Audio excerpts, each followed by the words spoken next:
Hello friends, welcome to my channel beats of board. So आज के इस video में जो है हम इंग्लिश लिटरेचर फर्स्ट फ्लाइट के थर्ड पोएम जो हमारा ए टाइगर इन द जू, इसका एक्सप्लेनेशन देखेंगे। इसका सेंट्रल आइडिया, इसका सारे जो स्टेंजा है उसका एक्सप्लेनेशन हम अच्छे तरीके से देखेंगे। तो चलिए सबसे पहले हम इसके सेंट्रल आइडिया को देखते हैं और किस पोएट ने इस पोएम को लिखा है। तो जो पोएम है हमारी, ये a tiger in the zoo chapter poem का नाम है। ये लेस्ली नॉरिस नाम के पोएट के द्वारा लिखी गई है। हमें जो पोएट का नाम भी याद रखना होगा, इससे हम सिखा सकते हैं। तो लेस्ली नॉरिस के द्वारा जो है ये पोएम लिखा गया है। और इस पोएम में जो in this poem the poet tries to depict the mental condition of a cage tiger. इस पोएम में जो पोएट है वो एक इसके बारे में बताते हैं कि मान लीजिए एक टाइगर है और उसको बंद करके पिंजरे में रखा गया है, तो उसकी क्या मानसिकता होती है, क्या वो सोचता है, वो इस पोएम के माध्यम से जो है पोएट बताएंगे। He compares the life of A tiger in the जू with its life in natural it's natural habitat. Poet बताते हैं जो मान लीजिए दो टाइगर्स, मान लीजिए पोएट जो है दो चीज़ों के बारे में कंपेरिजन कर रहा है। एक टाइगर जो है वो जू में रहता है, यानी चिड़ियाघर में पिंजरे में बंद होकर रहता है, और जबकि एक जो टाइगर है वो अपने नेचुरल हैबिटेट यानी प्राकृतिक उसका निवास स्थान जो है यानी जंगल, वहाँ पर बिल्कुल इंडिपेंडेंट रहता है। तो उन दोनों के लाइफ को जो है कंपेयर करेंगे पोएट अपने इस पोएम में।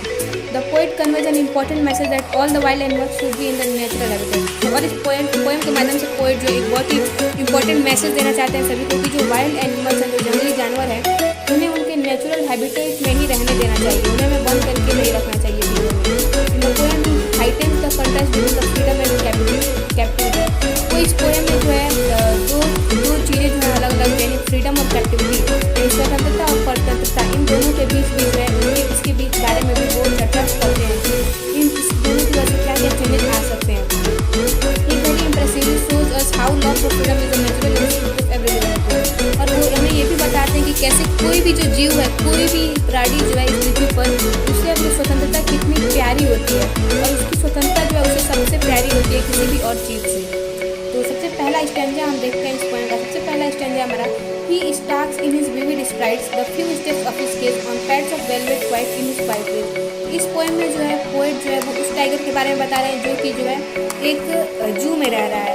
तो सबसे पहले हम वर्ड मीनिंग देखते हैं इसका, इसके बाद से एक्सप्लेनेशन देखेंगे। स्टाक्स मतलब क्या होता है? Stride to move quietly and slowly in its beginning, यानी डरते डरते कोई धीरे धीरे चलता है, धीरे धीरे कदमों के साथ, इसे हम स्टाक्स बोलते हैं।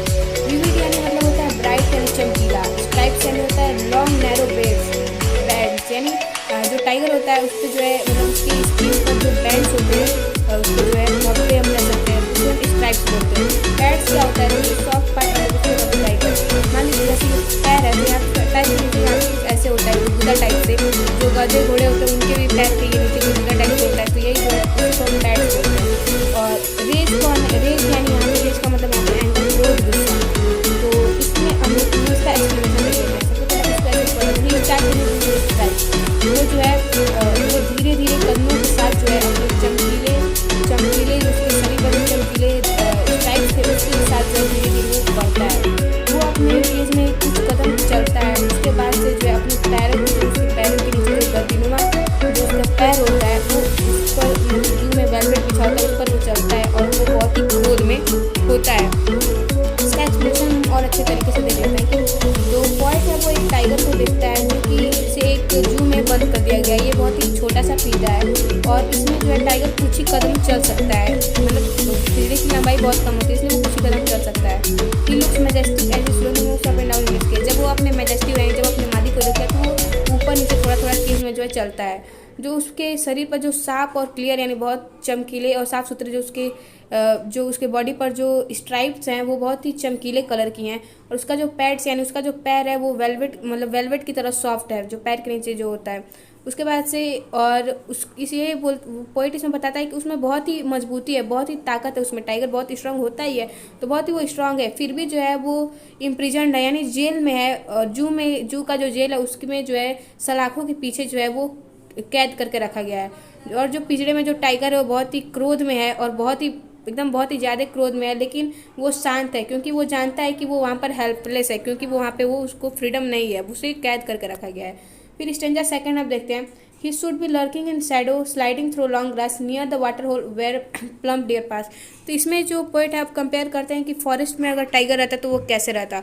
तो बोलते हैं कि वो अगर जंगल में रहता तो वो छाया की तलाश में रहता, जो लंबे लंबे घास के मैदान होते हैं, लंबे लंबे घास यानी झाड़ियों में जो है वो स्लाइड करता है, इधर उधर घूमता, वाटर होल के पास जाता है, यानी तालाब उलाब के पास जो पानी का एक स्रोत होता है वहाँ पर जाता, और वहाँ पे वो छुप के जो है किसी मोटे तगड़े डियर यानी हिरण के आने का इंतजार करता है ताकि वो उस पर शिकार कर सके। ये नेचर जो नेचुरल हैबिटेट है वहाँ पर शेर रहता है, तो ऐसे वो होता है, इसके बारे में बता रहा है।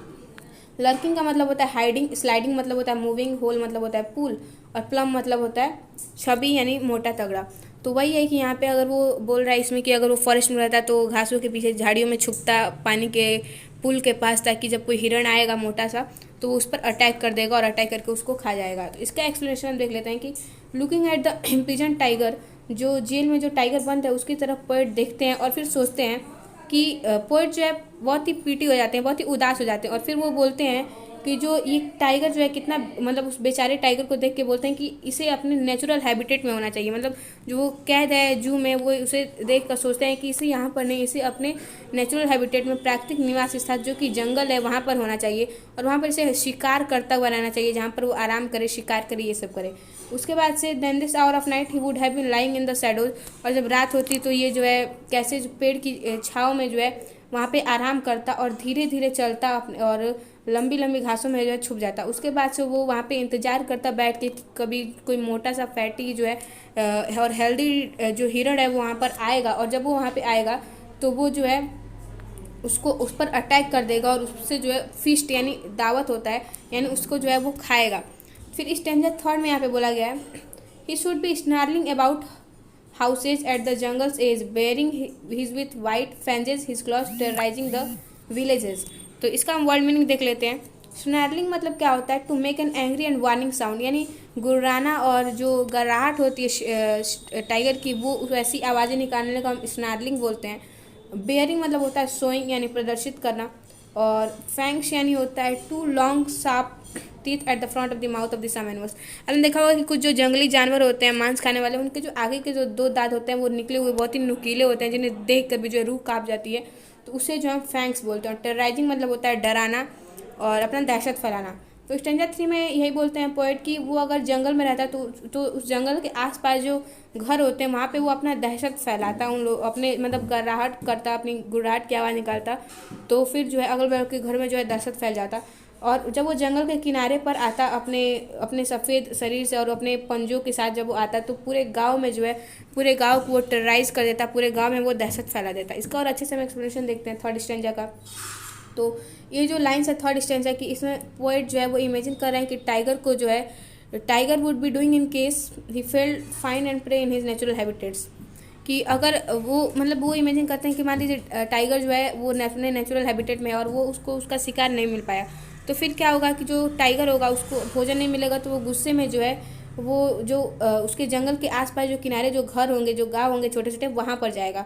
और जब वो जंगल के किनारे पर जाएगा तो वहाँ पे कुछ विलेजेस होंगे, तो वहाँ पर वो अपने सफ़ेद जो उसके दांत होंगे, दो भयानक भयानक दांत डरावने से, वो उसको निकालेगा और पूरे गाँव वालों में जो है वो दहशत फैला देगा।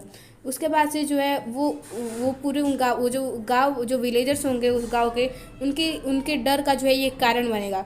उसके बाद से यहाँ पे पोएट जब वो एक हिंट देते हैं, the poet here gives a hint that if we continue to destroy the forest cover and the natural habitat of the tigers they will be force to turn to our towns and villages to find their food. मतलब यहाँ पे एक और message देते हैं कि poet की अगर मान लीजिए अगर उसको जंगल में जो है भोजन मिल गया होता, शिकार मिल गया होता, तो फिर वो जंगल के बाहर नहीं आता, या फिर जंगल बड़ा होता तो फिर वो जंगल में ही घूमता। लेकिन यहाँ से ये बोलना चाहते हैं पोएट कि अगर हम इंसान जो हैं जब वो जंगलों को हम काट के कम कर देंगे तो जो टाइगर्स होंगे या कोई भी जो विल्ड एनिमल्स होंगे उनको फूड नहीं मिल पाएगा।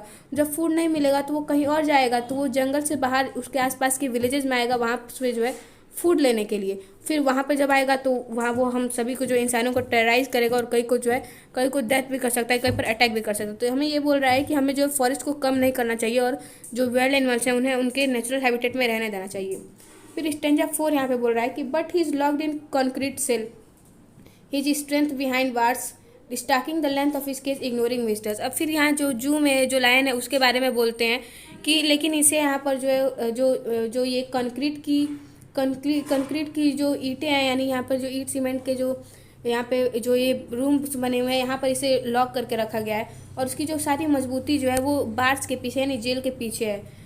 Stalking the length of his cage, और वो धीरे धीरे जो है अपने केज में ही घूमता है, और विजिटर्स जो उसको देखने आए हैं उनको भी जो है वो इग्नोर करता है, उनकी तरफ ध्यान नहीं देता है। तो इसका एक्सप्लेनेशन देख लेते हैं कि जो पोएट है वो उस टाइगर को देखता है जो कि जू में पैक है, और उसमें अभी भी शक्ति है, लेकिन वो चूँकि जेल में है, जेल की सलाखों के पीछे, इसलिए बहुत ही धीरे से और बहुत ही शांत स्वभाव से जो टाइगर है वो आगे पीछे दाएं बाएं जो है केज में घूमता है, और वो केज भी बहुत छोटा होता है। फिर he moves in an angry and threatening manner, वो बहुत ही गुस्से में होता है, लेकिन वो जो है अपने जो विजिटर्स जो उसको देखने आए होते हैं उन लोगों की तरफ ध्यान नहीं देता है। जब विजिटर्स टाइगर की तरफ देखते हैं तो वो उन लोगों को इग्नोर कर देता है, उनकी तरफ ध्यान नहीं देता है, वो कम्प्लीटली उनको इग्नोर कर देता है, क्योंकि कोई भी जो है उसके बारे में ये नहीं सोचता है कि टाइगर को जो है वहाँ से रिलीज कर दिया जाए, वहाँ से छुड़ा दिया जाए। Moreover due to this patience he hardly gets any rest during the day, और इसी सब के बीच जो बार बार उसको लोग देखने आते हैं तो वो बहुत ही मुश्किल से वो कभी दिन में आराम कर पाता है। फिर स्टेंजा 5 लास्ट स्टेंजा है इसका। He hears the last voice at night the patrolling cars and stares with his brilliant eyes at the brilliant stars. इसका पेट्रोलिंग मतलब क्या होता है? To go around an area at regular time to check that it is safe. Patrolling मतलब होता है कि किसी एक ऐसे स्थान पर जाना और बार बार वहाँ जाकर चेक करना कि सब कुछ सही है या नहीं। और ब्रिलियंट मतलब होता है वेरी ब्राइट। तो इस अब हम स्टेंजा का जो है अर्थ देखते हैं, इसका एक्सप्लेनेशन देखते हैं। Due to the visitors the tiger gets no rest during the day. बार बार उसको लोग देखने आते हैं तो वो जो है परेशान हो जाता है, और वो दिन में जो है आराम नहीं कर पाता है, और रात में भी जो है वो डिस्टर्ब रहता है, रात में भी वो अच्छे से नहीं होता है, क्योंकि शोर उसके पास होती है, जो कार्स होती हैं वो मतलब इधर उधर कार घूमती हैं तो उसका आवाज़ आता है, तो उससे भी जो है बहुत ही परेशान रहता है। द टाइगर हैज़ दस lost all hope and feels very helpless. अब जो है जब टाइगर जो है बहुत ही एकदम, अब उसकी सारी जितनी आशाएं होती हैं कि उसको वहाँ से निकाल दिया जाएगा और वो जंगल में जाके रहेगा, वो सारी उसकी आशाएं जो टूट जाती हैं, और वो बिल्कुल जो है हेल्पलेस जो है महसूस करता है, मतलब बिल्कुल असहाय वो खुद को समझता है। ही दस stairs eight the brilliant star shining brightly in the sky. उसके बाद से जो रात में जो आसमान में बहुत ही चमकीले तारे चमक रहे होते हैं वो उनकी तरफ जो है अपनी आंखों से देखता है, उनको घूरता है। He seems that he is looking for some sort of comfort and hope in the stars. वो तारों को देखकर कुछ ऐसी आशा करता है, मतलब वो आराम की आशा करता है कि उसे आराम मिलेगा और वो जो है अच्छे से चैन से रहेगा। हिज ब्रिलियंट आई सोच that he still hopes for the day. और उसकी जो आंखें हैं वो ये बताती हैं कि वो अभी भी जो है वो दिन की आशा कर रहा है, और वो ये सोचता है कि कब दिन होगा और कब उसे फ्री कर दिया जाएगा और वो जाके जंगल में रहेगा। तो यहाँ पर ये हमारा पोएम जो है एंड हो जाता है। बहुत ही ब्यूटीफुल पोएम है ये, और आप आई होप कि आपको ये पोएम जो अच्छे से समझ में आ गया होगा। तो thank you for watching the video. Bye bye, take care, stay safe, keep learning and keep watching my channel beat support. Thank you.